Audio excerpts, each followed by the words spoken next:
오늘의 말씀입니다.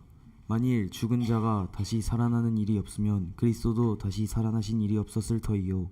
그리스도께서 다시 살아나신 일이 없으면 너희의 믿음도 헛되고 너희가 여전히 죄 가운데 있을 것이요. 또한 그리스도 안에서 잠자는 자도 망하였으리니 만일 그리스도 안에서 우리가 바라는 것이 다만 이 세상의 삶뿐이면 모든 사람 가운데 우리가 더욱 불쌍한 자이리라. 그러나 이제 그리스도께서 죽은 자 가운데서 다시 살아나사 잠자는 자들의 첫 열매가 되셨도다. 사망이 한 사람으로 말미암았으니 죽은 자의 부활도 한 사람으로 말미암는도다. 아담 안에서 모든 사람이 죽은 것 같이 그리스도 안에서 모든 사람이 삶을 얻으리라.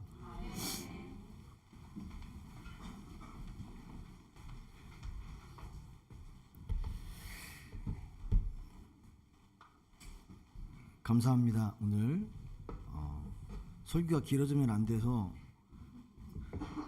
밤에 마음에 근심이 많았는데 더 근심이 많아졌습니다.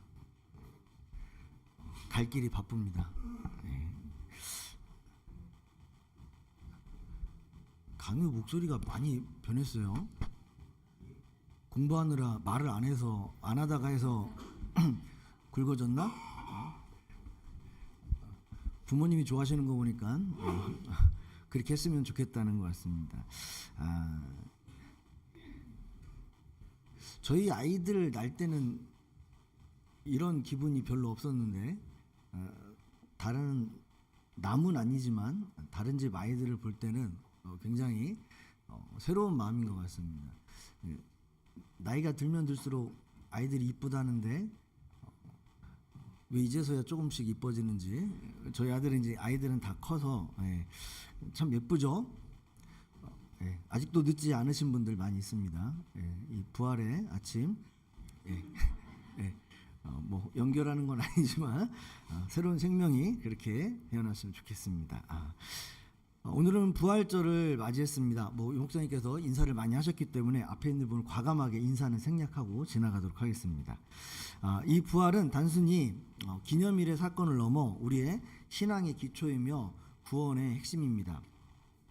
고린도전서 15장 20절은 이렇게 말씀합니다. 그러나 이제 그리스도께서는 죽은 사람들 가운데서 살아나셔서 잠든 사람들의 첫 열매가 되셨습니다 라고 우리에게 말씀하고 있습니다. 주님께서는 십자가에 돌아가신 후 무덤에서 장사 지낸 지 사흘 만에 부활하심으로 부활의 첫 열매가 되었다라고 우리에게 말씀합니다. 우리가 농사를 지을 때 첫 열매를 수확한다라는 것은 곧 뒤이어 더 큰 추수가 그리고 많은 것들을 거두어진다는 것을 우리는 알 수가 있습니다. 마찬가지로 예수님께서 부활하셨다는 그 사실은 이제 우리 믿는 우리 모두가 다 부활할 수 있다라는 확실한 보증이 된다는 것을 우리는 예측할 수 있을 것입니다. 그렇다면 여기서 한 가지를 우리 성도님들에게 물어보고 싶습니다. 우리 성도님들은 정말로 부활을 믿고 계십니까? 왜 이렇게 대답 소리가 작으시죠? 정말 믿고 계십니까? 예. 그렇다면 그 부활의 신앙이 지금 나의 삶에는 어떤 영향을 미치고 있습니까? 우리가 정말 부활을 믿고 있다면 그 부활의 기적이 우리 신앙 가운데 또 우리 삶 가운데도 분명 어떠한 영향을 미치고 있어야 할 것입니다. 왜냐하면 평범한 일이 아니기 때문입니다. 부활했다라는 것, 죽었다 살아났다는 것, 세상에 그런 일은 있을 수 없는 일이기 때문입니다. 무엇이든지 시작이 있으면 끝이 있고 마지막이 있고 사라지는 것이 이 세상의 이치입니다. 하지만 부활은 그렇지 않습니다. 우리가 부활을 정말 믿는다라고 그렇게 말한다면 그러나 그 믿음이 실제 우리 삶 가운데도 드러나야 할 것입니다. 하지만 우리 실제 삶 가운데 그것이 드러나지 않을 때가 참 많은 것 같습니다. 머리로는 분명히 알고 있지만 우리의 삶은 부활의 승리보다는 여전히 두려움과 염려 속에 머물 때가 많이 있습니다. 우리는 다시 붙들어야 합니다. 부활은 과거의 사건이 아니라 오늘을 살아가는 우리의 능력이 된다는 사실을 우리는 붙들어야 합니다. 예수님은 부활은 우리의 생각을 바꾸고 또한 예수님의 부활은 우리의 시선을 바꾸며 또한 예수님의 부활은 우리의 삶의 방향을 완전히 바꾸는 하나님의 놀라운 능력이기 때문입니다. 우리는 살아가면서 아마 수많은 끝을 경험해 보셨을 것입니다. 관계가 끊어지는 그런 끝, 또한 우리의 기대가 무너지는 그 끝, 그리고 더 이상 회복될 수 없다고 느껴지는 포기하는 그런 순간들이 우리 앞에 찾아올 때가 있습니다. 그때 우리는 스스로 마침표를 찍어버립니다. 아, 이제 정말 끝이구나. 내 힘으로는 여기까지가 한계다. 더 이상 나에겐 이 일에는 희망이 없다 생각하며 포기할 때가 우리에게 있습니다. 그러나 부활은 우리에게 그렇지 않다라고 말씀합니다. 하나님은 우리가 끝이라고 생각하는 바로 그 자리에서 새로운 일을 시작하는 분이시기 때문입니다. 십자가는 끝처럼 보였지만 구원의 시작이 되었습니다. 그리고 무덤은 모든 것이 끝난 자리처럼 보였지만 생명이 시작되는 자리였습니다. 바로 이것이 우리가 믿는 부활입니다. 요한복음 20장에는 막달라 마리아가 등장합니다. 그 등장에서 마리아는 이렇게 기록되고 있습니다. 마리아는 무덤 밖에 서서 울고 있었다.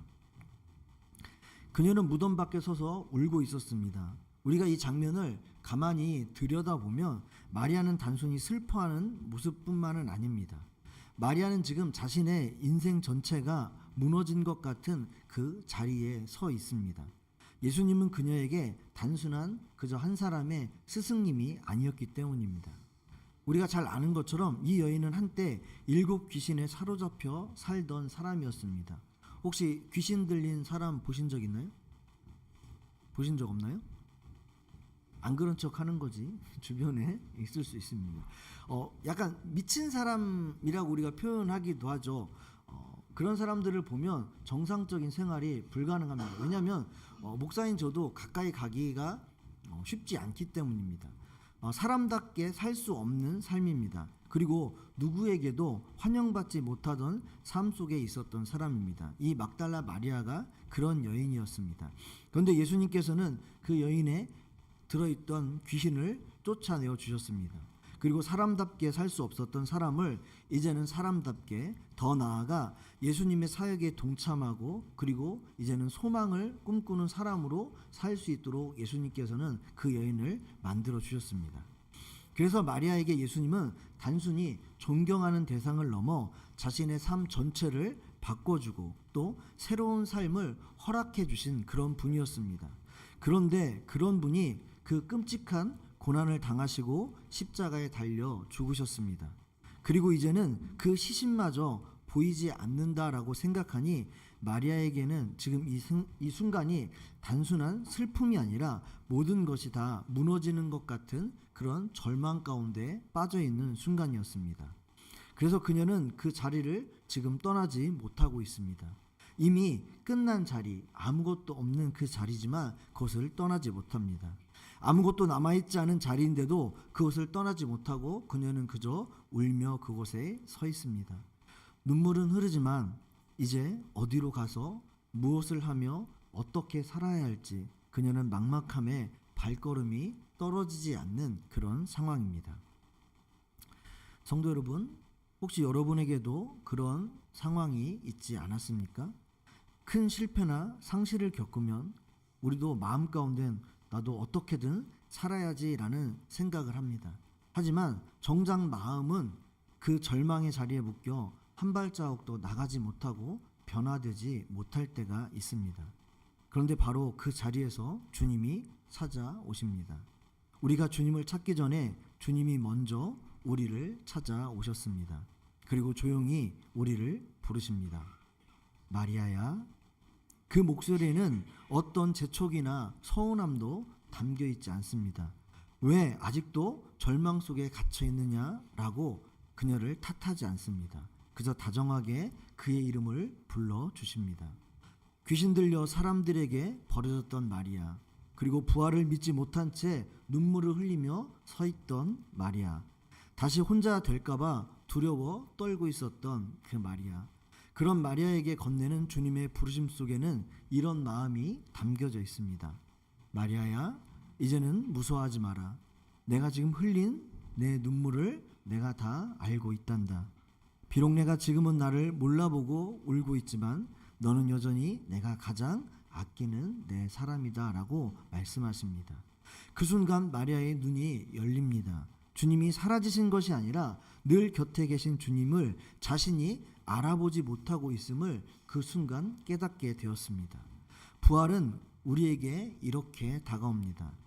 눈앞의 문제를 마법처럼 한 번에 없애주는 그런 방식이 아니라 고통스러운 그 상황 속에서도 곁에 계신 주님을 우리가 다시 보게 하시는 그 방법으로 우리에게 임해 주십니다. 그래서 마리아는 더 이상 울며 멈춰서 있는 사람이 아니라 다시 살아 움직이는 사람이 되었습니다. 상실의 아픔은 여전히 그에게 남아 있었지만 더 이상 그 슬픔이 그녀의 발목을 붙잡지 못하게 된 것입니다. 주님을 만난 마리아에게 무덤은 이제 끝이 아니라 다시 시작의 자리가 되었습니다. 그런데 여러분, 부활하신 주님은 이렇게 슬픔에 잠긴 마리아만 찾아가신 것이 아니었습니다. 기대가 무너져 낙심하며 길을 떠났던 두 제자에게도 예수님은 찾아오셨습니다. 우리 한번 같이 읽어보겠습니다. 우리는 그분이야말로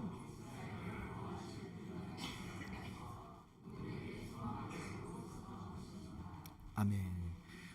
그들은 말합니다. 우리는 그가 이스라엘을 구원하실 분이라는 것을 알고서 그분에게 소망을 걸었다고. 이 말 속에는 깊은 실망이 담겨져 있습니다. 그들은 믿음이 없었던 사람이 아니라 오히려 기대가 컸던 사람들이었습니다. 그러나 그 기대가 자신이 생각한 그 방식에 머물러 있지 못했기 때문에 십자가를 바라보는 순간 모든 것이 무너져 버렸습니다. 혹 우리도 그렇지 않습니까? 하나님을 믿지만 내가 기대한 방식으로 이루어지지 않으면 쉽게 낙심합니다. 야, 이건 아닌 것 같아. 여기까지인가 보다. 그렇게 마음이 조용히 하나님에게서 멀어지기 시작합니다. 제자들은 지금 예루살렘을 등지고 엠마오라는 절망의 길을 걷기 시작합니다. 바로 그때 부활하신 주님이 그들 곁에 슬며시 다가오십니다. 주님은 왜 반대 방향으로 가냐고 그들을 막아서지 않으십니다. 그저 그들의 속도에 맞춰 묵묵히 곁에서 함께 걸어가지고 계십니다. 그리고 먼저 예수님께서 묻습니다. 너희가 서로 주고받고 하는 이야기가 무엇이냐? 사실 예수님은 이미 다 알고 계셨습니다. 주님은 그들이 직접 말하게 그렇게 하십니다. 마음속 깊이 썩어 문드러진 실망과 아픔을 입 밖에 다 꺼내 놓을 때까지 주님은 끝까지 들어주십니다. 우리의 기도도 이와 같습니다. 우리가 원망 섞인 말을 내뱉고 있을 때도 주님은 조용히 우리 곁에서 그 모든 이야기를 듣고 계십니다. 그렇게 우리의 속이 다 비워내졌을 때 비로소 주님은 성경을 통해 우리가 오해했던 일들을 하나씩 풀어주십니다. 도무지 이해할 수 없었던 십자가의 고난이 하나님의 거대한 사랑이었음을, 절망인 줄 알았던 죽음이 사실은 생명의 문이었음을 깨닫게 해주십니다. 이제 조각조각 흩어져 있던 의문들이 말씀 안에서 하나로 맞춰지는 순간입니다. 누가복음 24장 32절입니다. 길에서 그분이 우리에게 말씀하시고 성경을 풀이하여 주실 때 우리의 마음이 우리 속에서 뜨거워지지 않았습니까? 이제 머리로만 알던 그 지식이 가슴으로 내려와 불이 붙었을 때 그들이 고백했습니다. 그 순간 그들은 가는 길을 멈추고 방향을 바꿉니다. 포기하던 길에서 돌아서서 이제 다시 사명의 자리인 예루살렘으로 향합니다. 떠나던 사람이 돌아오는 사람으로 바뀌는 것, 그리고 주저앉았던 사람이 다시 뛰는 사람으로 바뀌는 것, 바로 이것이 부활의 능력입니다. 여러분 믿으십니까? 그러나 성도 여러분, 때로는 방향을 돌려야 한다는 것을 알면서도 차마 발을 떼지 못할 때도 있습니다. 내 실수가 너무 커서, 아니면 내 스스로가 너무 한심해서 감히 주님 앞에 설 용기조차 나지 않을 때도 있기 때문입니다. 요한복음 21장에는 바로 그런 상태에 놓여있던 베드로가 등장합니다. 베드로는 말합니다. 나는 고기를 잡으러 가겠소. 부활하신 주님을 이미 만났음에도 불구하고 그는 다시 옛 삶의 터전인 갈릴리 바다로 돌아가 버립니다. 더 이상 제자의 자격이 없다고 느꼈기 때문입니다. 예수님을 세 번이나 모른다고 부인했던 그 처절한 기억이 베드로를 완전히 무너뜨렸습니다. 그는 단순히 실수한 것이 아니라 나 같은 놈이 감히 주님을, 아마 그런 마음이 들었겠죠. 자기 자신에 대한 신뢰가 그리고 또한 기대가 통째로 다 사라져 모든 것을 포기해버린 상태였습니다. 그래서 그는 다시 옛 자리로 돌아갔습니다. 가장 익숙했던 자리, 더 이상 실패할까봐 두려워하지 않아도 되는 바로 무덤덤한 자리로 베드로는 숨어 버렸습니다. 그때 주님이 베드로에게도 찾아오십니다. 그리고 조용히 묻습니다. 내가 나를 사랑하느냐? 이 질문은 뭐 잘 아시는 것처럼 베드로에게 내가 이제 얼마나 능력이 있느냐, 다시는 나를 배신하지 않을 수 있느냐, 그런 어떤 일적인 것 아니면 그런 다짐을 받는 것도 아니었습니다. 그저 지금 너의 마음의 중심에는 무엇이 있느냐라고 물으십니다. 그저 베드로의 그 마음, 사랑을 확인하고 싶었을 뿐입니다. 하지만 베드로는 예전처럼 자신 있게 말하지 못합니다. 그러나 그는 진심으로 고백합니다. 주님, 내가 주님을 사랑하는 줄을 주님께서 아십니다. 완벽하진 않지만 자기 자신조차 믿지 못하는 상태에서 오직 주님만 의지하며 내뱉은 진짜 베드로의 고백이었습니다. 이전에는 내 혈기, 그리고 내 자리, 내 위치, 내 능력을 믿고 누구보다 먼저 앞서 그 일을 할 수 있다라고 말하고 하고자 원했던 베드로였지만, 이제는 나 자신조차 믿지 못하는 실패의 경험을 안고 주님께 나아가는 짧지만 진정한 고백입니다. 주님은 그 고백을 받아주십니다. 그리고 우리가 잘 아는 것처럼 다시 맡기시죠. 내 양을 먹여라 라고 말씀하십니다. 부활은 우리의 실패를 없었던 일로 지우는 그런 마법 같은 것은 아닙니다. 실패한 사람을 다시 일으켜 세우는 하나님의 능력입니다. 아멘. 그래서 베드로는 이제 실패에 갇힌 사람이 아니라 그 실패를 딛고 다시 시작하는 사람이 되었습니다. 사랑하는 성도 여러분, 마리아는 상실 속에 있었습니다. 그리고 엠마오의 제자들은 혼란 속에 있었습니다. 그리고 베드로는 무너짐 속에 있었습니다. 그러나 부활하신 주님은 그들을 그대로 두지 않으셨습니다. 그들을 찾아오시고 그들의 이름을 불러주시고 또한 말씀으로 그들의 마음을 풀어주시고 그들을 다시 사명의 자리로 세워주셨습니다. 이 시간 주님도 우리에게 동일하게 그렇게 다가오십니다. 우리에게 찾아와 주시고 우리의 이름을 불러주시고 우리에게 말씀하여 주시고 우리가 다시 그 회복의 자리로 나아갈 수 있도록 주님께서는 우리와 함께 하고 계시다는 것을 잊지 않았으면 좋겠습니다. 바로 이것이 부활이고 부활의 능력입니다. 부활은 단순히 2000년 전 무덤이 비어 있었던 과거의 사건이 아닙니다. 오늘 죽어있던 사람이 다시 살아나는 사건이며 멈췄던 우리의 삶이 다시 시작되는 생생한 현실입니다. 이제 부활의 아침 우리 자신에게 물어보았으면 합니다. 나는 지금 어디에 서 있습니까? 마리아처럼 상실의 눈물을 흘리고 있지는 않습니까? 아니면 그 제자들처럼 혼란 속에 길을 잃고 있지는 않습니까? 아니면 베드로처럼 실패의 자리에 주저앉아 숨어 있지는 않습니까? 그리고 한 가지 더 중요한 질문을 여러분에게 드리길 원합니다. 나는 계속 그 자리에 머물러 있을 것인가? 아니면 주님의 손을 잡고 다시 일어날 것인가? 주님은 지금 이 시간에도 동일하게 우리를 찾아오십니다. 우리의 이름을 부르시고 엉킨 마음을 말씀으로 풀어주시며 이렇게 물어보십니다. 내가 나를 사랑하느냐 하고 물어보실 것입니다. 로마서 6장 4절입니다. 우리가 같이 한번 읽어보겠습니다. 그러므로 우리는 세례를 통하여 그의 죽으심과 그와 함께 묻혔던 것입니다. 그것은 그리스도께서 아버지의 영광으로 말미암아 죽은 사람들 가운데서 살아나신 것과 같이 우리도 또한 새 생명 안에서 살아가기 위함입니다. 아멘. 우리를 죽은 자 가운데서 살리심은 우리로 하여금 새 생명 안에서 살아가게 하시기 위함입니다. 그러므로 사랑하는 성도 여러분, 우리는 부활의 먼 미래의 약속이 아닙니다. 오늘을 살아내는 능력입니다. 다시 일어나는 것이 바로 부활입니다. 다시 믿는 것이 부활입니다. 포기했던 그 길을 다시 걸어가는 것이 바로 부활입니다. 상황이 당장 바뀌지 않아도, 문제가 다 해결되지 않아도 괜찮습니다.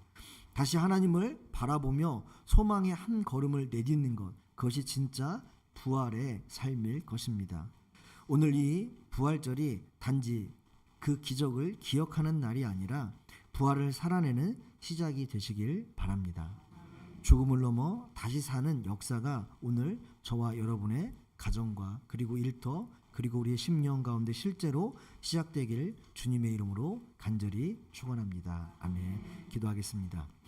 하나님 감사합니다. 오늘 말씀을 기억하며 우리가 그렇게 살아가게 하여 주시옵소서.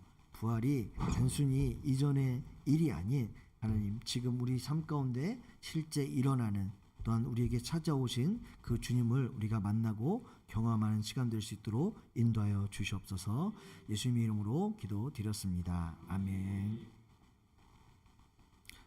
우리 살아계신 주 찬양하면서 드리는 이름을 봉헌하도록 하겠습니다.